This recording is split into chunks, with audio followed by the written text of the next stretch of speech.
Okay, I'm doing this video on retroarch, and I'll do custom folders at the end, just so you know, because I've seen these are two questions I see as the most frequent questions. Now, if you have the Google spreadsheet open over here, you'll see any game that's red, like Goof Troops, black screens on launch as a version, 220 point, whatever. So you will need to run those on retroarch. I've also done retroarch on games that just seem to be a little slow on the built-in emulator. If it's slow on the built-in emulator, some of these games are so touchy. The Super Double Dragon I've done, just kind of slow. It's in yellow. I think they took the Super Return of the Jedi, but I ran all my Super Star Wars. Just because those games are just so touchy, and if you're not running them perfectly, they are just so tough. So you'll to play. So command line for advanced users only. What you'll do is you'll scroll to the end of this, and it'll usually end with 600. And then what it is it's space, and then it's two hyphens, hyphen, hyphen, and then retroarch. Not just one hyphen. And I've done that on, Jedi, and, obviously if you go up to my Goof Troop game, which is a game that is broken, that you do need to run under,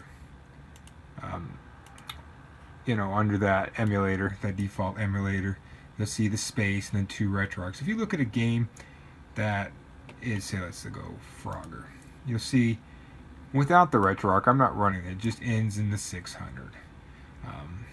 This is an that's a Sega game.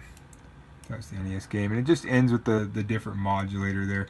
I haven't had to do anything with Sega to get it just automatically syncs through the retroarch on the Sega games or the NES games. I haven't had to put anything on the end of the command line.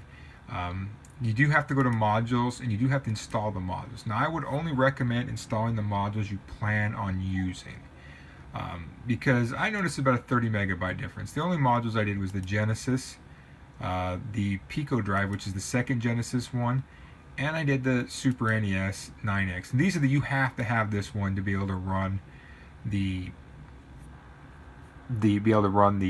Super Nintendo games that are glitchy. Obviously, I would only install the ones you're using. If you're not putting Genesis games on there, don't do the Genesis ones. If you're not doing, your Atari games, only install what you're using. Because I noticed when I took off the additional emulators, I got about 30 megabytes of space back. And when you're looking, I'm running only 234 megabytes of free space, to total right now after putting retroarch instead of the 300. I went from 206 to back to 236, and obviously I've done some saves, so I've now shrunk down back to 234. And any saves you have, you will start shrinking that space. So I've left myself enough space to grow, but also do spaces. So if I, 30 megs could be upwards of 20 games, with cover art and everything like that. The other thing I've noticed is people always asking about custom folders. Now that's under settings, pages, folder structure, and I have mine set for custom. You can do however you want. Folder split games automatically, root on the, however you want to do it. That's up to you. However, original games and root folders split automatically. Now, I think there's an A to Z option in here if you go into the customs, and that shows you the folder manager every time, so you can customize it. So if I go ahead, this is powered on right now, and it's plugged in via USB. If I go ahead and just synchronize selected games with NES, Super NES, this works like Windows Explorer on the left and the games to the right. You'll see all my custom folders, which is arcade, bad games, beat 'em ups, classics, fighters. Anything that's not in these custom folders is running on your splash screen when you load up. And I've left some extra games on my splash screen, like ActRaiser, Aladdin, Chrono Trigger, the Earthworm Jim's. Granted, so you can see the icon for the built-in games, the 21, is a different icon. It's a brighter yellow. So I've left those in my splash screen. And I've just added some extra games in there, and then I've folderized it. And you can go in here. Those are my arcade games. You can folder it out. Bad games. So I've got Super Mario All-Stars right here. If I wanted to, not have it on my splash screen, I could come down here to My Mario and Friends, and I could drag that Super Mario Brothers right in there. You got to be selected on the folder. I noticed that you can't drag. So if you're up here, and you're like, say you're on Final Fantasy 2, and you say, I want to take this down to, it won't pull down.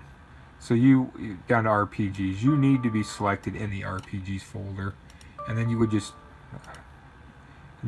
go back up to that Final Fantasy 2, and then you could drag it into this screen over here. It just won't. It won't. And then you have your custom images, and obviously I've selected my own custom images. You know, I have new games. You know, and you can, you know, that's whatever you want to do it. You know, those are your, you know, you can load those images. I made my own custom images for the folders. You can go with the default folders. In Hakchi 2, where you put those is under folder images. And you'll just, you know, whatever you want. There's my bad games, my fighting, my classics, beat 'em ups. Whatever custom folder structure I want, you know.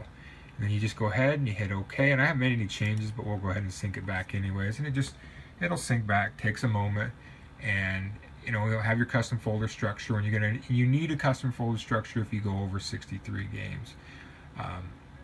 It's just mandatory. It'll break. You'll get CS errors. If you don't have that space and then 2 hyphens, you'll get a CS error when you try to load any retroarch games that you're trying to do. So if you put that retroarch on there, so that has to be correct. It is space hyphen hyphen retroarch. At the end of the command line, syncs it back.